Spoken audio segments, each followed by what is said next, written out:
जय।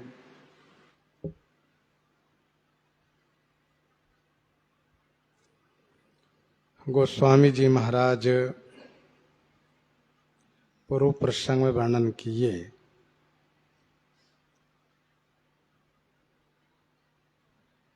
श्री राम कथा श्री सरयू जी के समान है।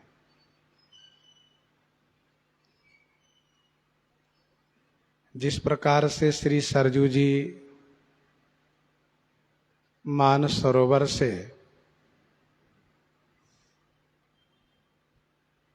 निकल करके मानस सरोवर से प्रकट हो करके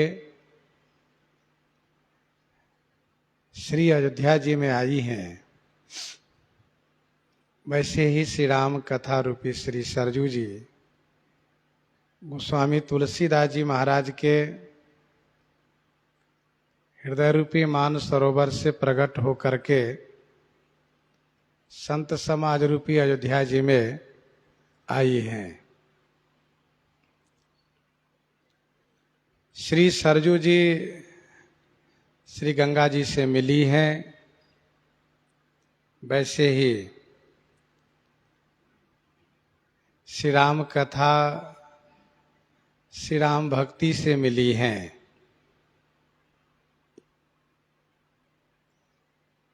सुनत सुजन मन पावन करहीं, सुनने मात्र से सज्जनों के मन को पवित्र कर देती हैं। बीच बीच कथा विचित्र विभागा, जनु सरी तीर तीर बन बागा, जनु सरी तीर तीर बन बागा।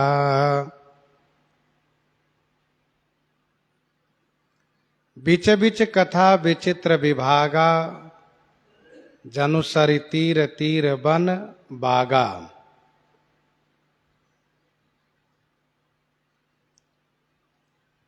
बीच बीच में जो विचित्र कथा का विभाग है,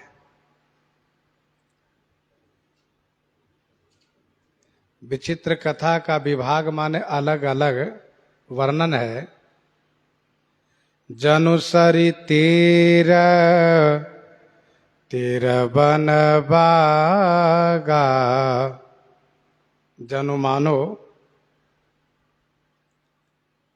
यह कथा रूपी सरी माने सरयू जी के तीर तीर अर्थात किनारे किनारे के वन और बाग है।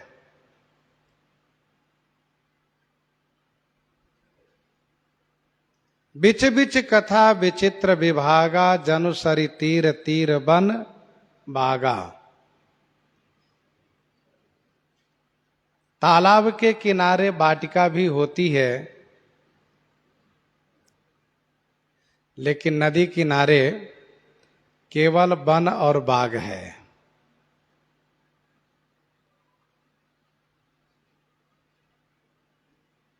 मानस जी के तट पर पुलक वाटिका बाग वन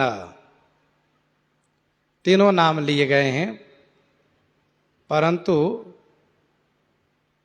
कीरति रूपी श्री सरयू कथा रूपी श्री सरयू के तट पर वन और बाग है। जो बड़ी कथा है वह वन है, जो छोटी कथा है वही बाग है।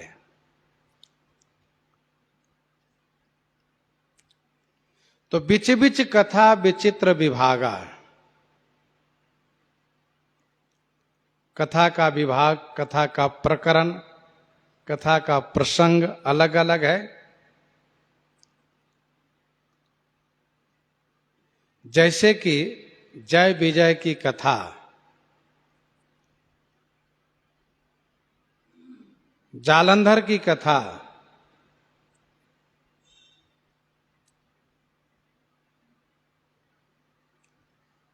यह वेद मत तट के बाग है।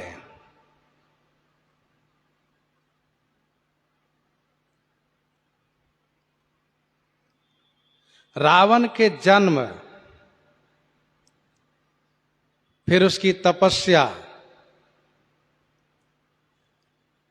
उसका पराक्रम, जो पराक्रम की कथा है, विजय कथा है, यह लोकमत के बाग है।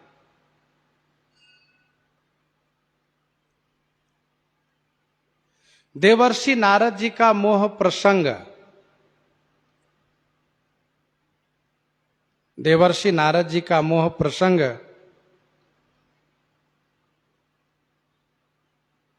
यह वेद मत का वन है, वेद मत तट का वन है। प्रताप भानु की कथा यह लोकमत तट के बाग है।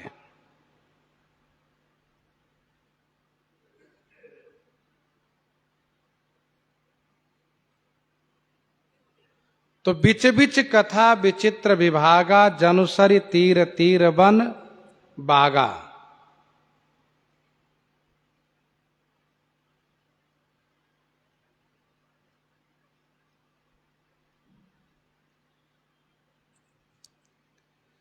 मानो नदी के किनारे के वन और बाग है।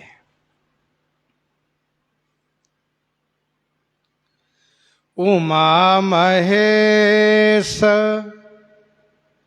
विवाह बराती, ते जलचर अगणित बहु भांति, ते जलचर अगणित बहु भांति।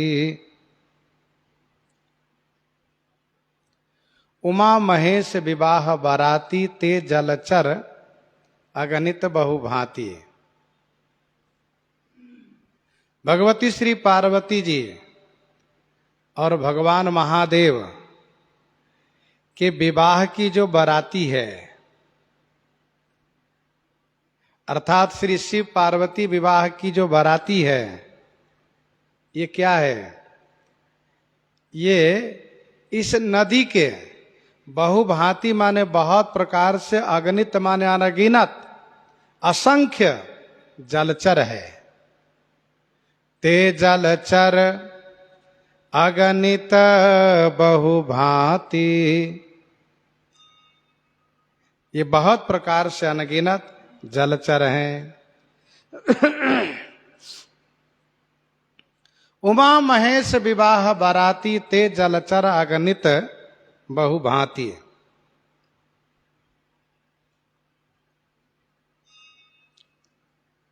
भगवान शिव पार्वती के विवाह की जो बाराती है,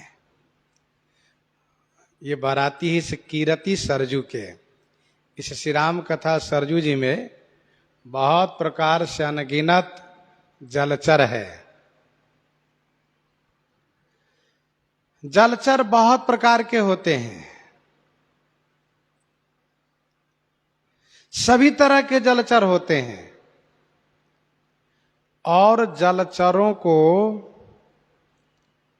दूर से ही देख करके आनंद लेना चाहिए। ऐसा नहीं कि जलचरों को देख करके प्रभावित होकर के जलचरों को स्पर्श करने लगे, सो नहीं होना चाहिए। कुछ जलचर ऐसे भी होते हैं कि यदि स्पर्श किए तो वो खींच लेगा, आपको निगल जाएगा। इसीलिए जलचरों को दूर से देखना चाहिए। जलचरों के पास नहीं जाना चाहिए। जलचर बहुत प्रकार के हैं। वैसे इस बाराती में भी सब तरह के लोग हैं। त्रैलोक्य, त्रैलोक्य के इष्ट देवों की बारात है ये, अर्थात तीनों लोकवासियों के इष्ट देव की बाराती है। इसमें कौन नहीं है? देवता नहीं है कि यक्ष नहीं है कि भूत प्रेत नहीं है, सब है इसमें। इसमें सतोगुणी देवता भी है, तो रजोगुणी यक्ष भी है, और तमोगुणी भूत प्रेत भी है।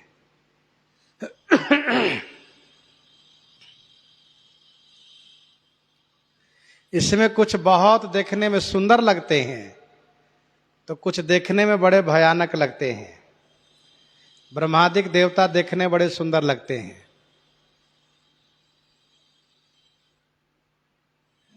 लेकिन भूत प्रेत को देखने बड़ा भय लगता है।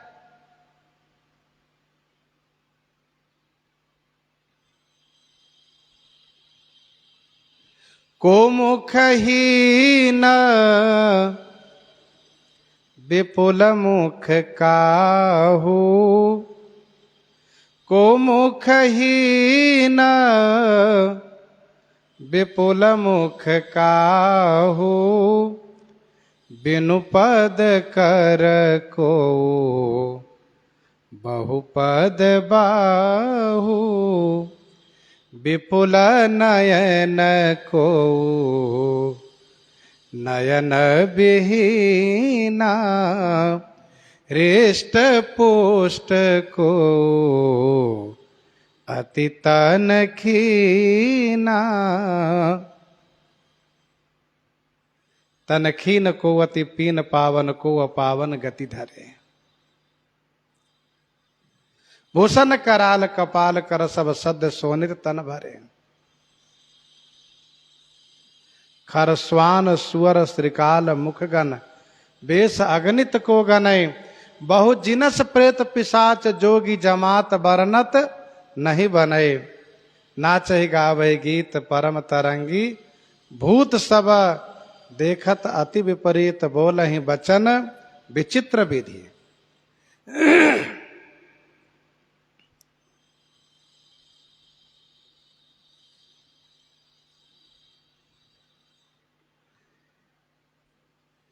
जब बाराती पहुंची है शैलराज हिमाचल की राजधानी में, तो वहां के लोग आगवानी करने के लिए आए। भगवान ने विष्णु को देखा, बड़े खुश हो गए। हाँ, बहुत सुंदर है। ये हर से सुर सेन निहारी, हर ही देख अति भय सुखारी। वाह, ऐसी बाराती है तो दुल्हा बहुत सुंदर होंगे।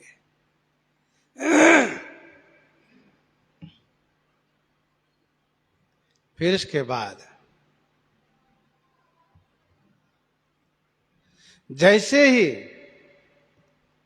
शिवगण के बीच पहुंचे, वैसे सब भयभीत हो गए।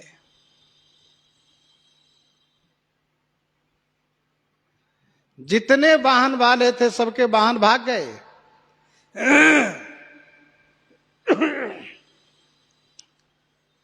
हाथी पर है, घोड़े पर है, बेचारे संभालते रह गए और वे संभाल नहीं पाए।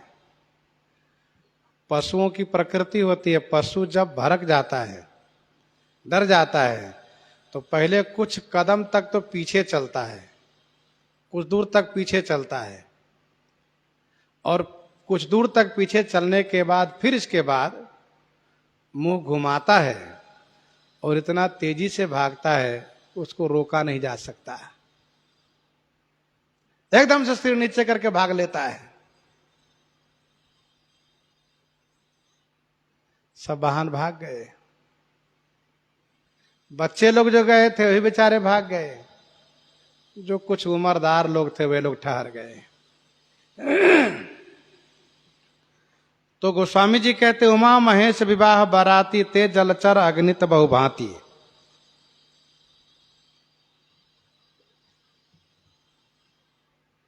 इन बारातियों से बचकर रहना चाहिए। क्यों बच के रहना चाहिए? तो इस बाराती में आप जिसके पास जाइएगा वह अपने उदरस्त कर लेगा,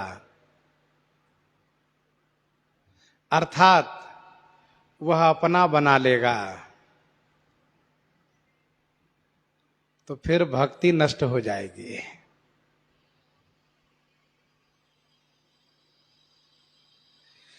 जे परिहरि हरिहर चरना भोजहि भजहि भूत गण घोर, तेहि कही गति मोहि देव विधि जव जननी मत मोर। देवताओं को पूजने वाला देवता बनता है, वैसे ही भूत प्रेत को पूजने वाला भूत प्रेत ही बनता है।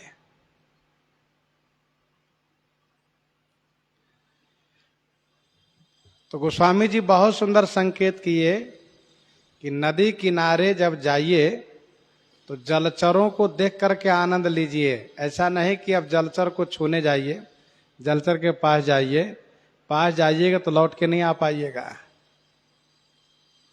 उमा महेश विवाह बाराती ते जलचर अगणित बहु भांति। और रघुबर जन्म आनंद बधाई, रघुबर जन्म आनंद बधाई, भंवर तरंग मनोहरताई, भंवर तरंग मनोहरताई।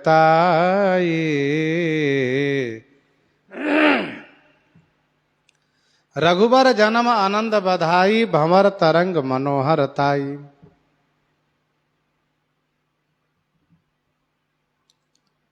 रघुबर जन्म के आनंद और बधाई, ये क्या है? कहा इस श्री राम कथा रूपी नदी में, इस कीरति सरजू में भंवर और तरंग की मनोहरता है। रघुबर माने चारों भाइयों के जन्म के आनंद और बधैया, आनंद और बधाई, ये दोनों क्या है? कहा भंवर और तरंग की मनोहरता है। नदी की धारा में भंवर भी दिखाई देते हैं और तरंगे भी दिखती हैं। भगवान श्री राम चारों भाइयों के जन्म उत्सव पर आनंद जो प्राप्त हुआ, यह भंवर के समान है। भंवर में जो पड़ जाता है वह निकल नहीं पाता है, वहीं घूमता है।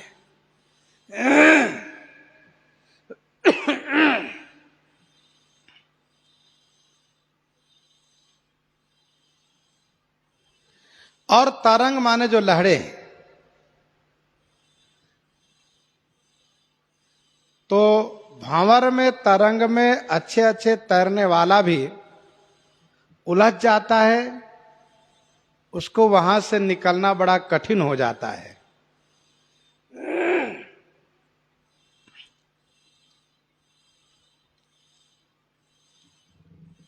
आनंद ही भंवर है और बधाई ही तरंग है।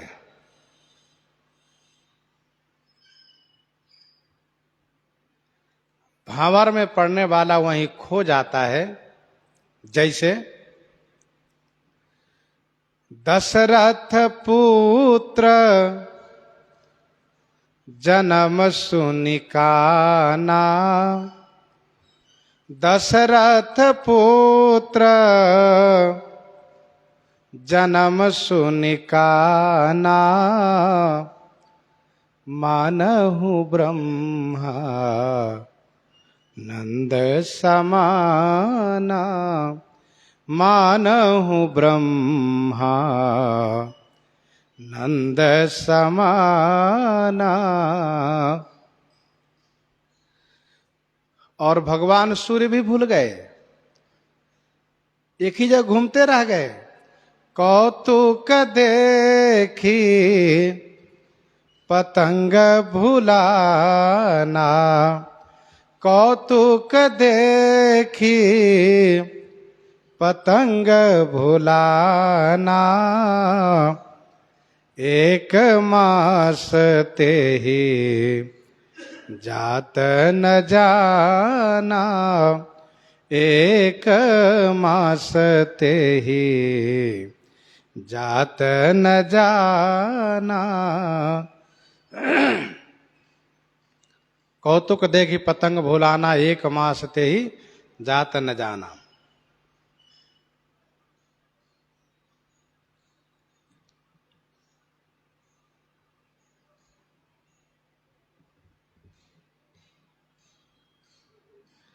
अवध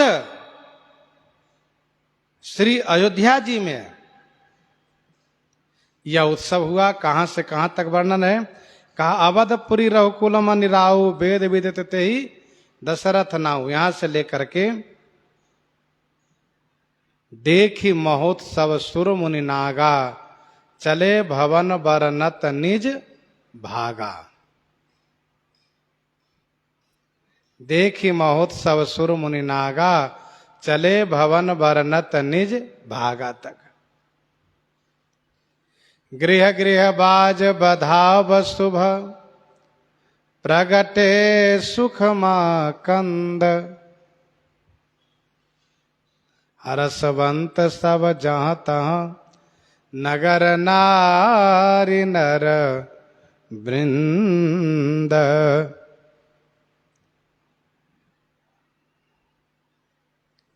अच्छा, बधैया को तरंग कहा गया क्योंकि बधैया गाने में गवैया लोग आलाप भरते हैं, ऊंचे स्वर तक ले जाते फिर नीचे आते हैं। तरंग में ही तो होता है, जल ऊपर उठता है फिर नीचे जाता है। तो गायन में जो लहरें उठती हैं वैसे ही बधैया में लहरें उठती है। तो बधैया ही तरंग है, आनंद ही भंवर है। और बाल चरित चहु बंधु के, बनज विपुल बहुरंग। नृपरानी परिजन सुकृत, मधुकर बारी विहंग। मधुकर बारी विहंग। बाल चरित चहु बंधु के, बनज विपुल बहुरंग।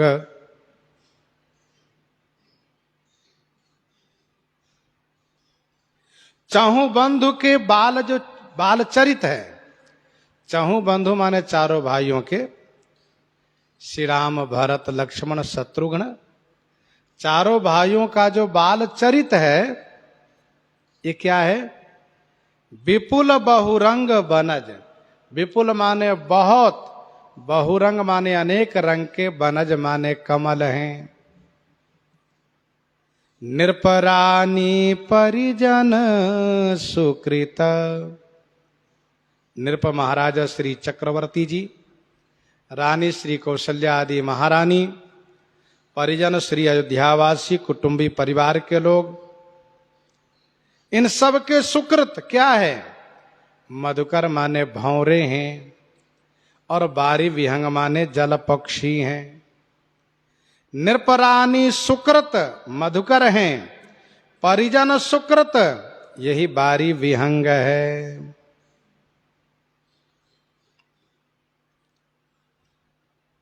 बाल चरित चहु बंधु के, बनज विपुल बहु रंग, नृपरानी परिजन सुकृत, मधुकर बारी विहंग, मधुकर बारी विहंग।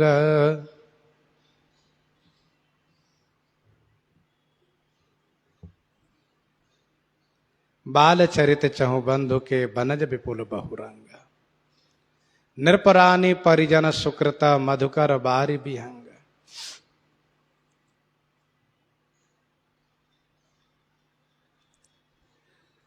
चारों भाइयों का बाल चरित जो वर्णन है, यह श्री राम कथा रूपी सरजू के बहुत से बहुत रंग के खिले हुए कमल है, और उस खिले हुए कमल के आनंद लेने वाले, सुख प्राप्त करने वाले श्री चक्रवर्ती जी और महारानी श्री कौशल्या आदि का सुकृत भौंरा है, और पूर्वासियों का, परिजनों का सुकृत जल विहंग है, बारी विहंग है।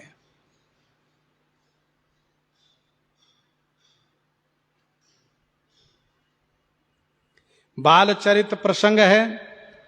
मुनि धन जन सरबस शिव प्राणा, मुनि धन जन सरबस शिव प्राणा, बाल के लीरस तेहि सुख माना। यहां से लेकर के यह सब चरित कहा मैं गाई, आगिल कथा सुनहु मन लाई।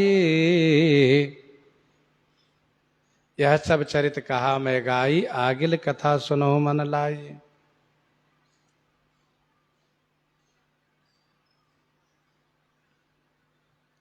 यहां तक। कमल 4 रंग के होते हैं, लाल, पीत, श्वेत, श्याम। यहां पर वेद पुराण सुनहि मन लाई, आप कहीं अनुजन समझाई। श्वेत कमल है। देख रावा मात ही निज अद्भुत रूपा खंड, रोम रोम प्रतिलागे कोटि कोटि ब्रह्मंड। पीत कमल है। आय सुमांग करही पुर काजा, देखि चरित हर सही मन राजा। लाल कमल है। पावन मृग मारही जिय जानी, दिन प्रति निर्पही देखा वही आनी। यह नील कमल है। अथवा तो इस बालचरित में हास्य, जो चारों भाइयों के आपस में हास्य है, यह श्वेत कमल है। जहां वीर रस है वहां पीत कमल है, रौद्र रस है लाल कमल है, श्रृंगार रस है वही नील कमल है।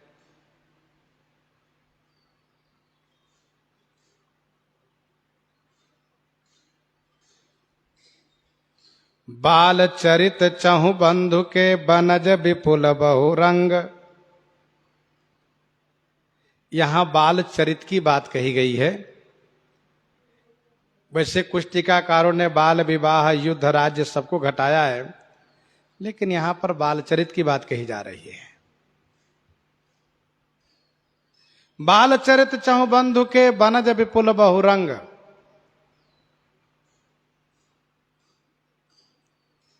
बहुत रंग के बहुत से कमल खिले हुए हैं। अच्छा, बनज, बन माने जल होता है, जल से जो जायमान हो वह बनज। बांधे हो वन निधि, तो वन निधि माने, वन माने जल।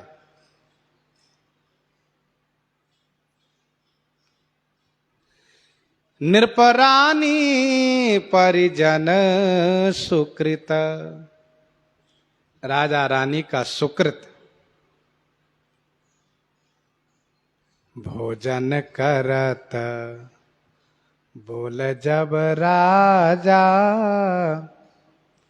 नहीं आवत तजी बाल समाजा। कौशल्या जब बोलन जाई, ठुमुक ठुमुक प्रभु चलहि पराई। नृपरानी सुकृत ये भंवरा है।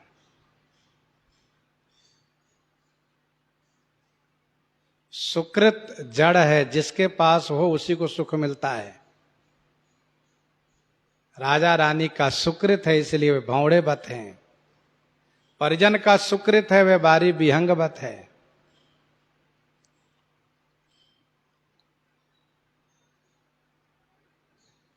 राजा रानी का सुख गीतावली बालकांड 7:26 पद में पढ़ना चाहिए। सुभग सेज शोभित कौशल्या, रुचिर राम शिशु गोद लिए।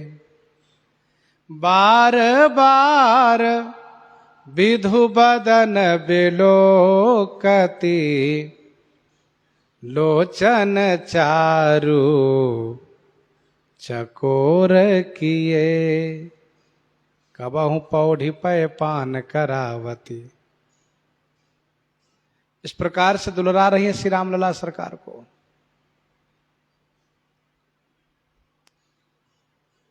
भूमितल भूप के बड़ भाग, भूमितल भूप के बड़ भाग, राम भरत रिपुदवन लखन शिशु, निरखत अति अनुराग। तो गीतावली बालकांड 7 और 26 पद में पढ़ना चाहिए। पूर्ववासियों का सुख कवितावली बालकांड प्रथम पद में पढ़ना चाहिए। अवधेश के द्वारे सकारे गई, सुत गोद कै भूपति, लैनिक से अवलोकियों सोच। विमोचन को ठगी सी रही जो न, ठगे धीक सो तुल सीमन रंजन। अंजित अंजन नयन सुखंजन, जाच जातक से सजनी शशि में। समशील उभय नवनील, नवनील सरोरुह, सेविक से अब देश के द्वारे। सकारे गई सुत गोद कै भूपति, लैनिक से।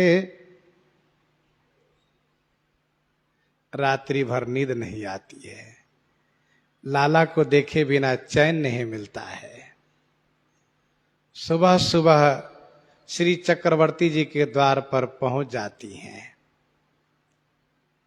लाला को भी पता है कि मेरे दर्शन के लिए किस प्रकार से उतावले होकर के प्रेमी जन आए हैं, तो बिल्कुल सुबह सुबह रोने भी लगते हैं,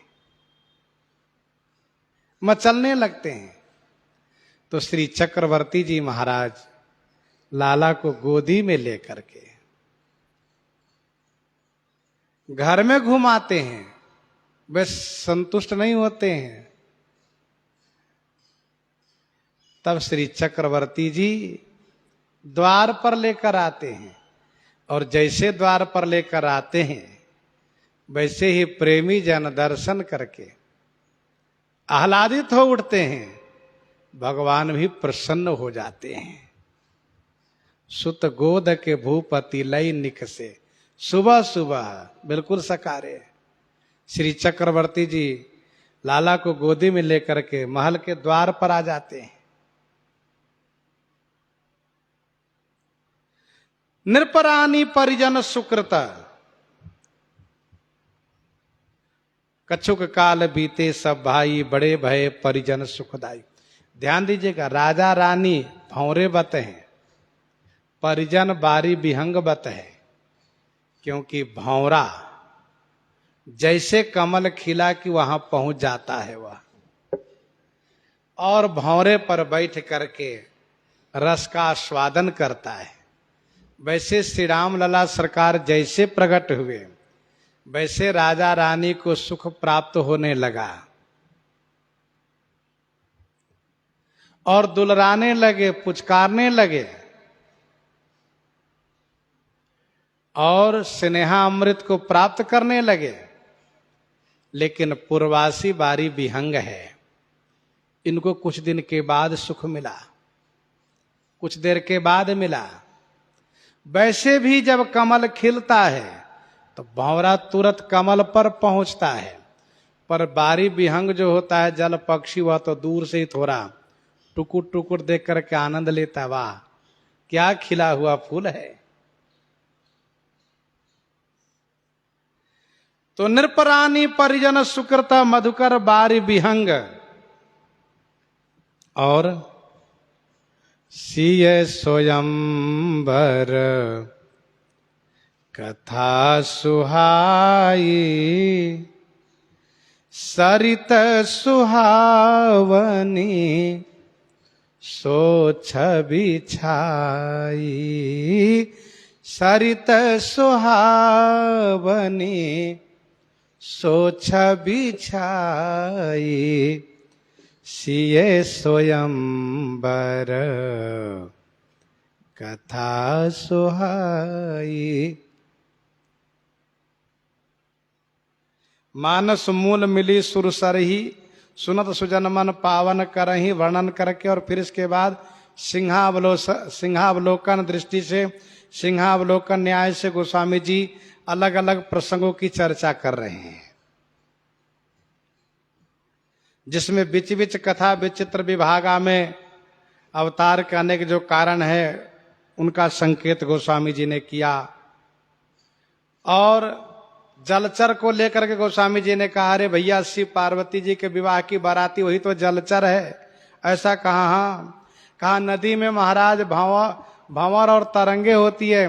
कहा श्री रघुवर चारों भाइयों के जन्मोत्सव के जो आनंद और बधाई यही तो भंवर तरंग है। फिर एक सज्जन ने कहा महाराज उसमें कमल, कहा चारों भाइयों के बाल चरित ही तो 4 रंग के कमल खिले हुए हैं। कमल के प्रेमी भौरे और पक्षी, कहा नृपरानी परिजन सुकृत, मधुकर बारी विहंग। अब कहते हैं सिय स्वयंवर कथा सुहाई, सरित सुहावनी सो छवि छाई। श्री सीता स्वयंवर की जो सुहाई माने सुंदर कथा है, सो माने वही सुहावनी सरित की छवि छाई हुई है। वह सुंदर नदी की छवि है जो छाई हुई है।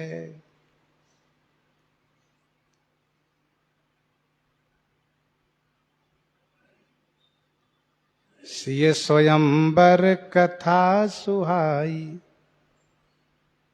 जैसे कोई रूपवती हो और उसको और बढ़िया से श्रृंगार कर दिया गया हो तो उनकी सुंदरता और बढ़ जाती है। वैसे ही यह कथा रूपी सरित, यह कीरति सरजू अपने आप में स्वयं रूपवती है। और इसमें जो श्री सीता स्वयंवर की कथा है यह इनकी छवि है, यह इनका श्रृंगार है। और ये छवि ऐसी है कि इन पर छा गई है, जाने के नाम नहीं लेती है, छा गई है छवि। अर्थात श्री सीता स्वयंवर की कथा से श्री राम कथा रूपी सरजू की अभूतपूर्व शोभा हुई है। यह प्रसंग है, सिय स्वयंवर देखिए जाई, सिय स्वयंवर देखिए जाई, इस काही धौ देई बढ़ाई। यहां से लेकर के अरुण नयन भ्रकुटे कुटिल चितवत नृपन सकोप, मनहु मत्त गज गन निरखी, सिंह किशोरहि चोप। यहां तक श्री सीता स्वयंवर की कथा है।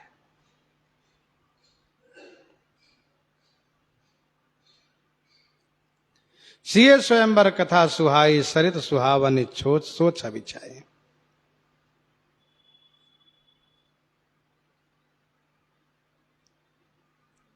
छवि सखी न मध्य सिय सोहती कैसी, छवि का न मध्य महाछवि जैसी। सोहती बनिता बृंद महु, सहज सुहावनी सीय, छवि ललनागन मध्य जनु, सुखमातीय कमनीय। गीतावली बालकांड 104 पद में सुखमा सुरभि श्रृंगार क्षीर दुही, मयन अमीय मय कियो है दहीरी, मथि माखन सिय राम संवारे, सकल भुवन छवि मनहु महीरी। तो श्री सीता जी छवि की मूर्ति हैं। सिय स्वयंवर कथा सुहाई, सरित सुहावनी सो छवि छाई। प्रश्न ये उठता है, प्रश्न यह उठता है कि स्वयंवर का अर्थ होता है स्वयं वरण करना। स्वयंवर माने इच्छा स्वयंवर, स्वेच्छा से कन्या जिसको वरण करती हो उसी को कहते हैं स्वयंवर। लेकिन एक शब्द और जुड़ जाता है, इच्छा स्वयंवर।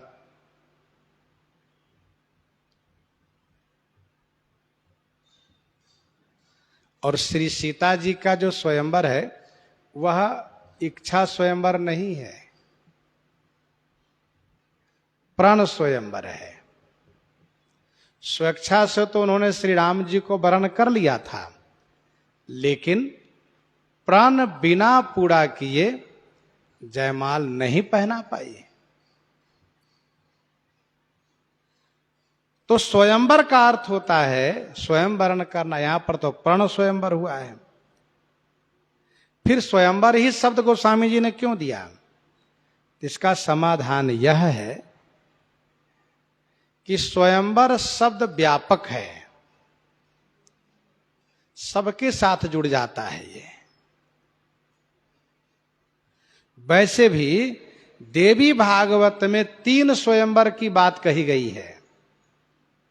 देवी भागवत में 3 स्वयंवर की बात कही गई है।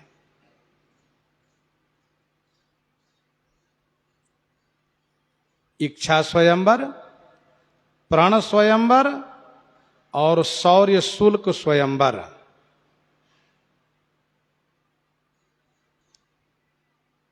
इच्छा स्वयंवर, प्रण स्वयंवर, शौर्य शुल्क स्वयंवर, इन 3 स्वयंवर की बात कही गई है श्री देवी भागवत जी में।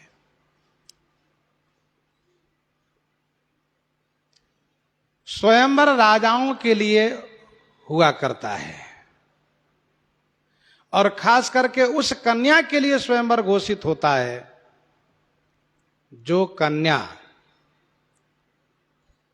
अपने आप में नारी रत्न के रूप में हो, जिनके रूप, जिनके गुण अपने आप में अलौकिक हो, जिस कन्या को तमाम राजा लोग ब्याहने के लिए तैयार हो, तो महा विनाशकारी युद्ध से बचने के लिए सभी राजाओं ने एक मत हो करके यही स्वयंवर की परंपरा को रखा है।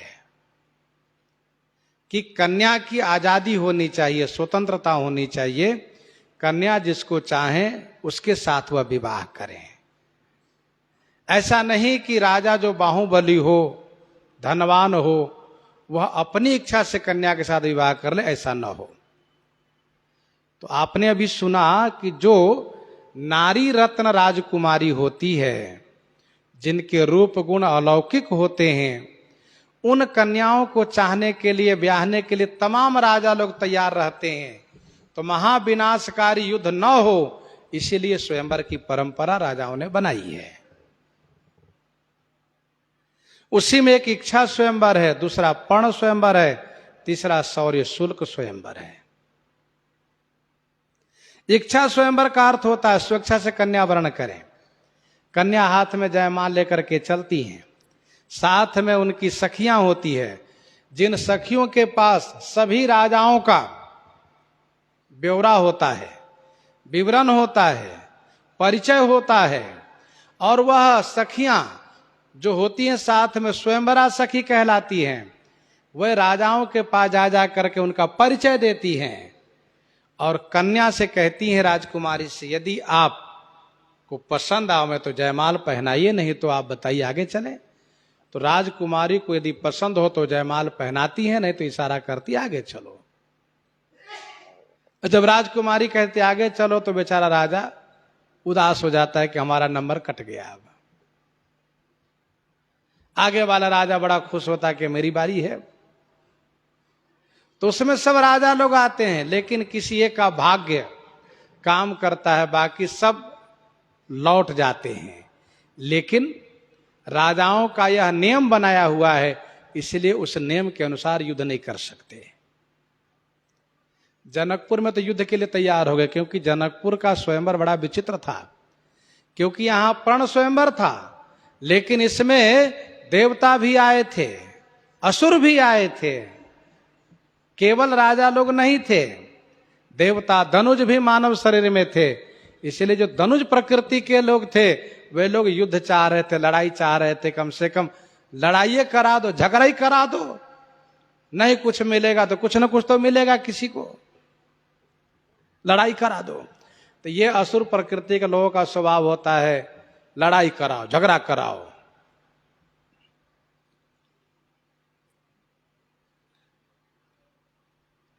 इच्छा स्वयंवर के अंतर्गत राजा नल दमयंती का विवाह है। शिलनिधि राजा के बेटी विश्वमोहिनी का विवाह है, जिसमें देवर्षि नारद जी महाराज विमोहित हो गए थे। भगवान स्वयं राजकुमार बनकर के विवाह किए हैं। इच्छा स्वयंवर है ये।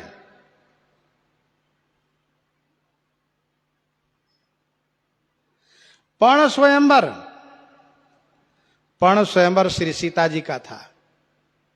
महाराजा श्री मिथिलेश जी ने श्री शंकर जी के धनुष को प्रण में रखा था कि धनु तोरे सोई बरई जान की रंक होइया राव। जो धनुष को तोड़ेगा उसी के साथ मेरी बेटी का विवाह होगा। धनुष नहीं टूटा तो महाराज ने कहा, सुकृत जाय जो पन परिहरऊं, कुंवरी कुंवारी रहूं का करऊं।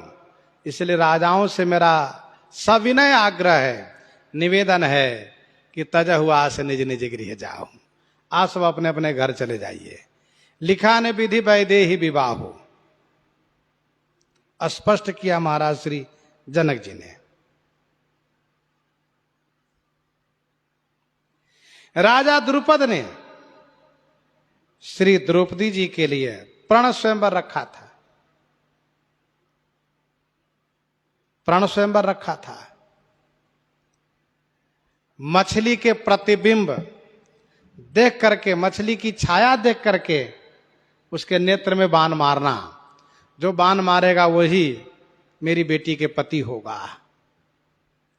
यद्यपि इस प्रण को पूरा करने में कर्ण सक्षम थे, लेकिन भगवान श्री कृष्ण के कहने पर राजा द्रुपद ने पहले इनको बहिष्कार कर दिया था कि यदि कर्ण प्रण पूरा भी करेगा तो मैं उनके साथ विवाह नहीं करूंगी। अपनी बेटी को, मैं अपने बेटी का विवाह नहीं करूंगा उनके साथ।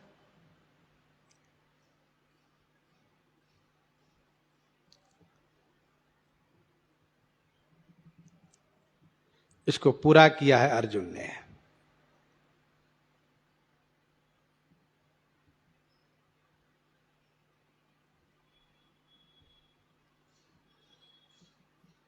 शौर्य शुल्क स्वयंवर, शौर्य शुल्क स्वयंवर का अर्थ होता है अपनी वीरता पूर्वक विवाह करें। उस स्वयंवर में घोषणा होती है जिसकी भुजा में बल हो, जिसकी भुजा में बल हो, जो बाहुबली हो, जो उपस्थित राजाओं से लड़ने का सामर्थ्य रखता हो, वही विवाह कर सकता है।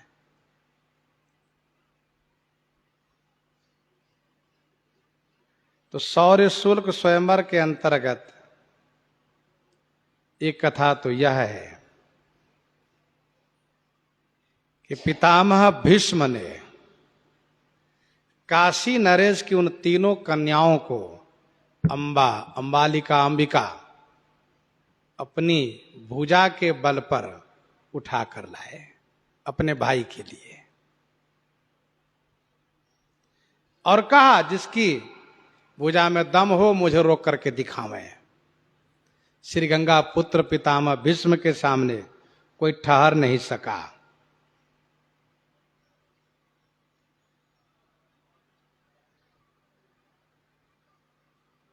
भगवान श्री कृष्णचंद्र जी का विवाह शौर्य शुल्क के अंतर्गत है।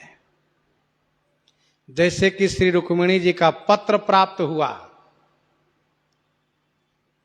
भगवान श्री कृष्ण पहुंच गए और देवी मंदिर से उनको उठा के चल दिए, और उनके भाई ने विरोध किया तो उसकी बड़ी दुर्गति हुई। बौमासुर 16,100 कन्याओं को एकत्र कर रखा था, 8 और एकत्र करने वाला था। भगवान श्री कृष्णचंद्र जी उन सबको अपनी भुजा बल पर उठा कर लाए, उनके साथ विवाह किए।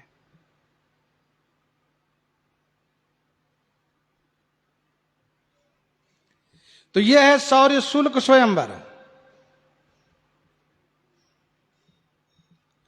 सिए स्वयंवर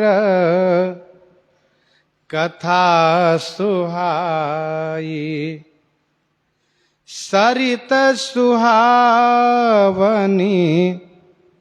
सोछ बिछाई, सरित सुहावनी सोछ बिछाई,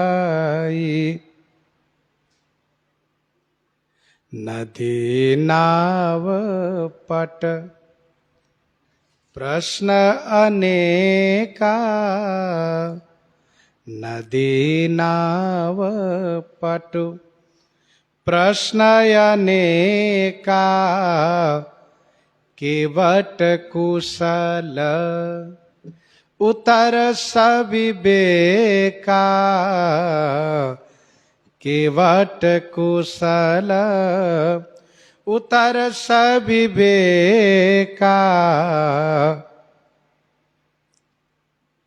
कीरति नदी है, श्री राम कथा सरजू जी हैं, तो सरजू जी में नौका चलती है, सरजू जी में नौका चलती हैं।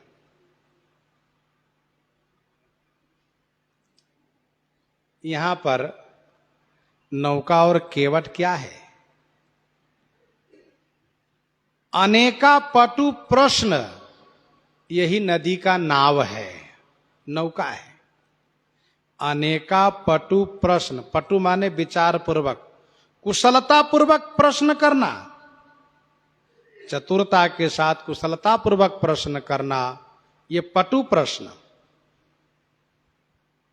अनेक जो सुंदर सुंदर विचार पूर्वक प्रश्न है, यह इस कीरति नदी के नाव है, नौका है, छोटी बड़ी नौका है।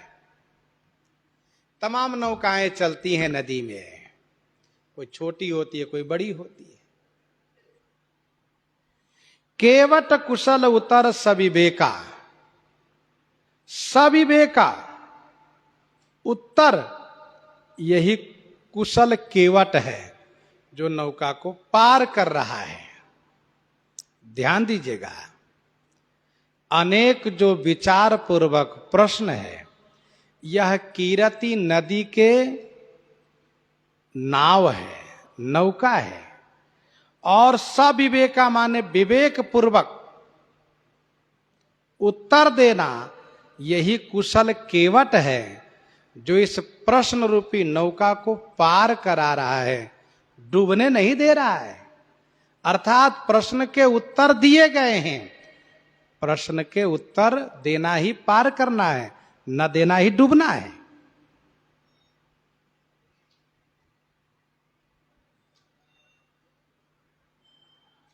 ध्यान दीजिएगा, जो चार संवाद है वही चार घाट है, जो चार संवाद है वही चार घाट है। और इसके बाद जो अन्य अन्य प्रश्न उत्तर है, ये जो प्रश्न उत्तर है वही नौका और केवट है।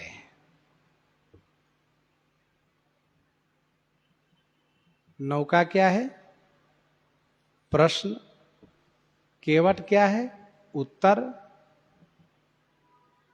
प्रश्नकर्ता और उत्तर देने वाले, ये दोनों जो है मुसाफिर है, पथिक है। जैसे लोग नौका में बैठते हैं, कुछ संवाद करते हैं, फिर जल विहार करते घूमते हैं, फिर वापस आते हैं, तो वैसे यहां पर नदी नाव पटु प्रश्न अनेका केवट कुशल उत्तर सविवेका। चार संवाद के चारों प्रश्न उत्तर को छोड़ करके जो अन्य प्रश्न उत्तर है, इस बात को ध्यान में रखिएगा। प्रश्न है, कहु नाथ सुंदर दो बालक, मुनि कुल तिलक के निरपकुल पालक, ब्रह्म जो निगम नेति कही गावा, उभय बेश धरि की सोई आवा। उत्तर है, कह मुनि बिहसी कहे निरपनी का, बचन तुम्हारा न होई अली का। ये प्रिय सब ही जहां लगी प्राणी, मन मुस्काए राम सुनी बानी। राम लखन दो बंधु बर, रूपशील बलधाम, मखरा क्यों सब साखी जगह, जीते असुर संग्राम। रघुकुल मनि दशरथ के जाए, ममित लागे नरेश पठाए।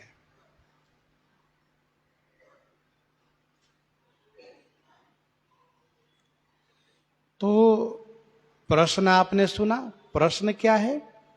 नौका है। उत्तर क्या है? यही कुशल केवट है। प्रश्न रूपी नौका पर उत्तर रूपी केवट बैठा है। आप श्री रामचरितमानस जी की कथा में प्रश्न और उत्तर रूपी नौका केवट के साथ श्री राम कथा में विचरण कीजिए, आपको उत्तर मिलेगा। हाँ,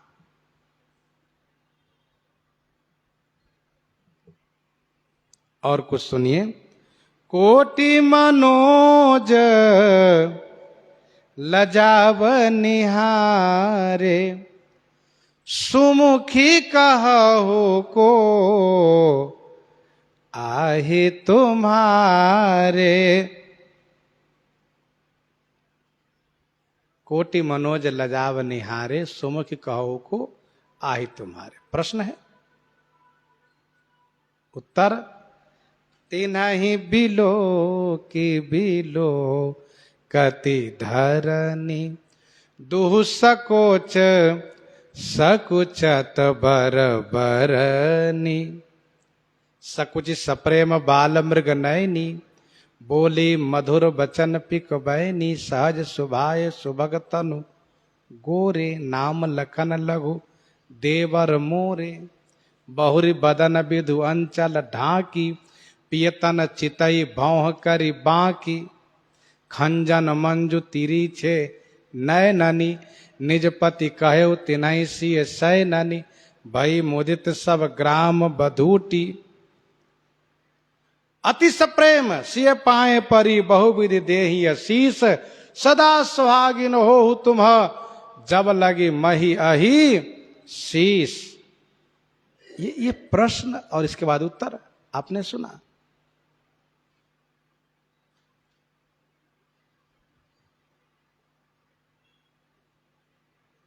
इस प्रकार से इसमें प्रश्न और उत्तर। नदी नाव पटु प्रश्नाने का केवट कुशल उत्तर सविवेका। ध्यान दीजिएगा, बीच बीच कथा विचित्र विभागा से लेकर के, क्योंकि सिंहावलोकन न्याय से गोस्वामी जी वर्णन कर रहे हैं, इसलिए अलग अलग जो प्रसंग प्रस्तुत किए जा रहे हैं ये सब विशेष रूप से स्मरणीय हैं, ध्यान में रखने योग्य हैं। हम आप प्रसंग को आज यहीं हृदयांगम करते हैं। आइए श्रवण करते हैं श्री भक्तमाल जी से।